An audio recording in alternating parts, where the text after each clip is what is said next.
Assalamualaikum warahmatullahi wabarakatuh. Halo anak-anak semua, hai, masih semangat kan? Semoga kita semua makin semangat diberi kesehatan dalam menuntut ilmu, amin. Sekarang kita lanjutkan ke pembelajaran 5 dan pembelajaran 6 masih di tema 6 subtema 1. Sebelum pembelajaran dimulai, alangkah baiknya kita berdoa terlebih dahulu. Berdoa mulai. Berdoa selesai. Nah, silahkan disimak videonya baik-baik ya. Nah, perhatikan gambar di layar. Sini ada Siti dan Ibu Siti. Siti sedang memperhatikan ibunya yang sedang menyalakan kompor. Siti melihat ibu sedang memasak air pada dua panci yang berbeda. Panci yang pertama berukuran besar, lebih besar daripada panci yang kedua. Air di panci pertama ini berisi air setengah penuh dan akan digunakan ibu untuk merebus sayur. Sedangkan panci yang kedua berukuran lebih kecil, berisi air yang hampir penuh. Panci kedua ini akan digunakan ibu untuk membuat teh. Di sini Siti menduga-duga kira-kira air dalam panci manakah yang akan mendidih lebih cepat? Nah, ini adalah gambar panci A dan gambar panci B. Kira-kira bagaimana ukuran kedua panci tersebut? Betul, ukuran kedua panci tersebut berbeda. Panci A lebih besar daripada panci B. Nah, manakah panci yang berisi air lebih banyak? Panci A atau panci B? Betul, tentu panci A. Yang ketiga, panci manakah yang akan memerlukan waktu lebih lama untuk mendidihkan air di dalamnya? Kira-kira yang mana ya? Ya, betul, panci yang A. Mengapa? Karena di sini ukuran panci A lebih besar daripada panci B. Walaupun air pada panci A setengah penuh, tetapi itu memang lebih banyak daripada air di ukuran panci B yang lebih kecil. Nah, anak-anak, pada peristiwa mendidihnya air juga menunjukkan peningkatan suhu air sampai mencapai 100 derajat Celcius. Kira-kira, apakah semakin tingginya suhu, benda akan semakin panas? Oke, kita akan membahasnya hari ini tentang perubahan akibat perubahan suhu. Jadi, suhu itu kan menunjukkan derajat panas suatu benda. Nah, semakin tinggi suhu suatu benda, semakin panas benda tersebut, dan energi panas tersebut dapat mengubah benda. Beberapa benda akan mengalami pemuaian. Apa yang dimaksud dengan pemuaian? Oke, pemuaian adalah perubahan suatu benda yang dapat menjadi bertambah panjang, lebar, luas, atau berubah volumenya karena terkena kalor atau panas. Tetapi sebaliknya, benda dapat mengalami penyusutan. Ada yang tahu apa yang dimaksud dengan penyusutan?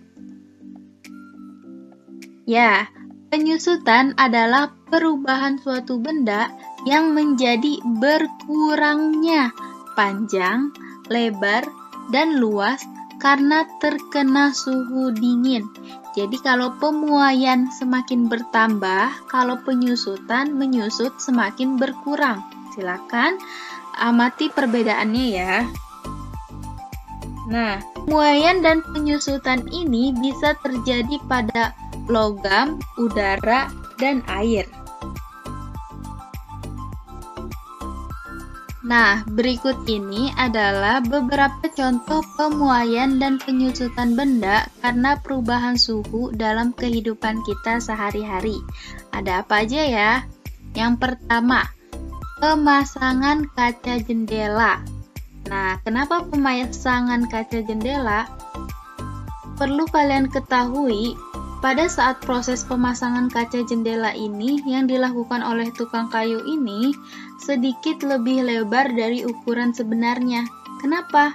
Karena ini bertujuan untuk memberikan ruang pemuaian bagi kaca saat terkena panas. Jadi, agar tidak mengakibatkan kaca ini ketika memuai itu menjadi retak atau bahkan pecah. Selain itu, untuk menghindari keretakan kaca saat ada bunyi menggelegar seperti ada petir atau bunyi keras lainnya. Nah, makanya pemasangan jendela ini sedikit lebih besar ukurannya. Kemudian, yang kedua ada ban sepeda, motor, atau mobil. Apa ya? Nah, di sini ban sepeda atau ban motor atau mobil ini apabila diisi udara terlalu banyak, maka ban akan mengeras dan menjadi tidak nyaman dikendarainya. Maka saat itu mengisi udara dengan memompa tidak terlalu penuh di dalamnya, karena ini akan sangat membahayakan dan dapat mengakibatkan ban di dalamnya itu meletus, udaranya meletus dan dapat mengakibatkan kecelakaan karena disebabkan udara di dalam ban ini dapat memuai karena panas. Jadi sedikit tidak terlalu padat saat dipompanya. Kemudian yang ketiga ada kawat kabel atau listrik dan telepon. Nah, kalian pasti pernah melihat gambar seperti ini. Ya, betul. Ini adalah tiang listrik terlihat mengendur dan tidak tegang. Kenapa? Karena hal ini dilakukan dengan tujuan agar kawat atau kabel tidak putus pada malam hari ketika mengalami penyusutan. Karena penyusutan ini kan dingin pada malam hari itu. Selain itu, agar kawat atau kabel tidak putus jika tertimpa pohon dan tumbang, jadi tidak tegang. Nah, yang keempat, ada pemuaian yang terjadi pada gelas kaca. Ini mungkin sering terjadi di kehidupan kita sehari-hari. Nah, pernahkah kamu melihat ketika sebuah gelas kaca yang tiba-tiba pecah atau retak ketika dituangi air panas? Ya, hal ini terjadi karena adanya pemuaian yang tidak merata pada bagian gelas. Oleh karena itu, disarankan agar tidak menuangi gelas basah atau gelas dingin dengan air panas yang baru mendidih. Nah, jadi airnya itu jangan panas dan dingin. Jadi kalau airnya baru mendidih, gelasnya sebaiknya jangan yang gelas terlalu dingin, atau airnya sebaiknya diademin dulu seperti itu. Nah, yang kelima di sini ada pemuaian pada sambungan rel kereta api. Nah, kalian pernah mengamati pada saat berada di rel kereta api? Nah, di sini sambungan pada rel kereta api ini dibuat ada celah antara dua batang rel. Ini bertujuan memberikan ruang muai pemuaian sehingga saat terkena panas, rel tersebut tidak melengkung.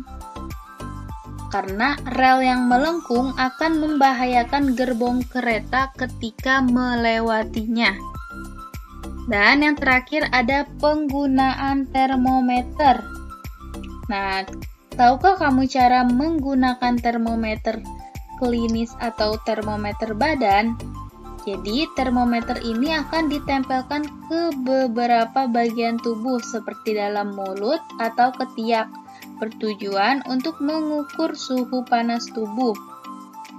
Dan setelah beberapa lama, cairan di dalam termometer akan naik karena terjadi pemuaian setelah mendapatkan panas dari tubuh.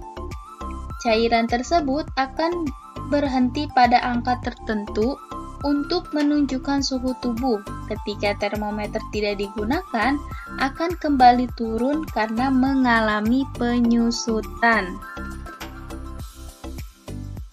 Nah, ini adalah beberapa contoh pemuaian dan penyusutan di kehidupan kita sehari-hari. Nah, anak-anak, ternyata logam itu tidak hanya memuai, ternyata bisa dilebur juga. Wah, bagaimana ya prosesnya? Nah, pernah kalian melihat gamelan? Betul, kita akan mengetahuinya ya. Tapi sebelum itu, kita telah mempelajari tangga nada. Ya, tangga nada dibedakan menjadi dua, ada tangga nada diatonis dan tangga nada pentatonik. Tangga nada pentatonik ini dibagi menjadi dua jenis juga. Ada jenis pelok dan jenis lendro. Kemudian, contoh lagu bertangga nada jenis pelok ini adalah Gundul Pacul, dan contoh lagu bertangga nada jenis lendro ini adalah Cublok-Cublok Suwong. Nah, tangga nada pentatonis ini adalah salah satu yang mengiringi lagu-lagu pada alat musik gamelan. Nah, ini alat musik gamelan. Beberapa alat musik gamelan ini terbuat dari bilah besi.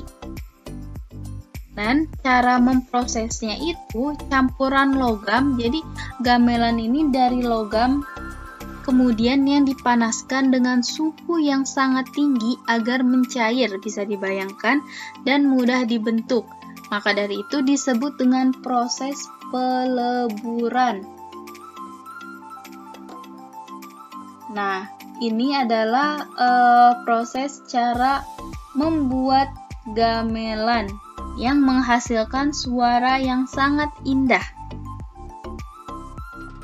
Sekarang kita masuk ke pembelajaran 6. Masih semangat ya anak-anak? Semangat, sebentar lagi. Perhatikan gambar di sini. Sini ada dua gambar. Kalian bisa bedakan gambar pertama dan gambar kedua?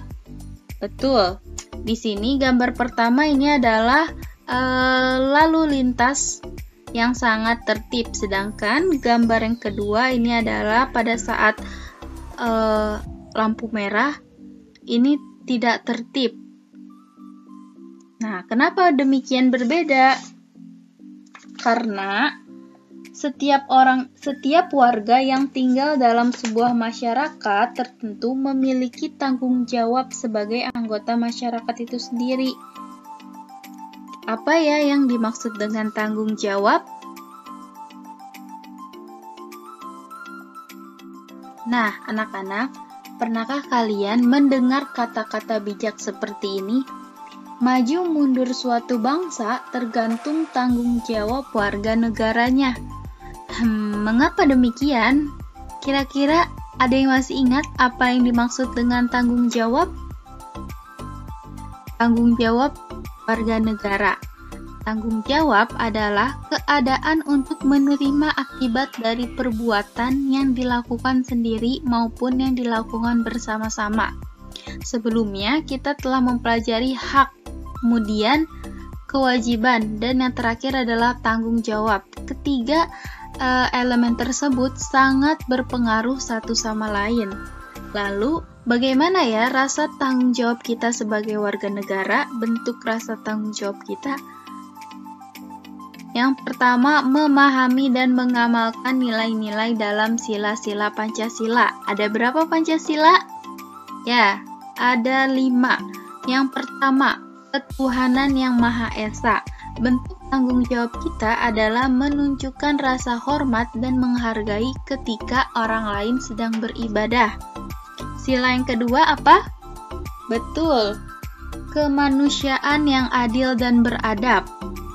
Nah, dengan menunjukkan rasa peduli kita kepada sesama manusia. Yang ketiga, persatuan Indonesia. Bagaimana bentuk tanggung jawab kita? Bentuk tanggung jawab kita adalah menjaga persatuan dan kesatuan dengan menghargai perbedaan. Kemudian, nilai sila keempat yaitu kerakyatan yang dipimpin oleh hikmat kebijaksanaan dalam permusyawaratan perwakilan. Nah, dengan menunjukkan sikap mau mendengarkan pendapat orang lain.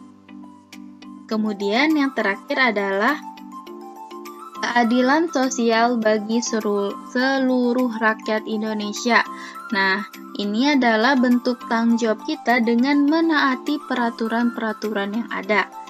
Kira-kira, sudahkah kita bertanggung jawab sebagai warga negara? Saja anak-anak yang dapat Umi sampaikan, kurang lebihnya mohon maaf, semoga bisa bermanfaat. Terima kasih. Wassalamualaikum warahmatullahi wabarakatuh. Semangat!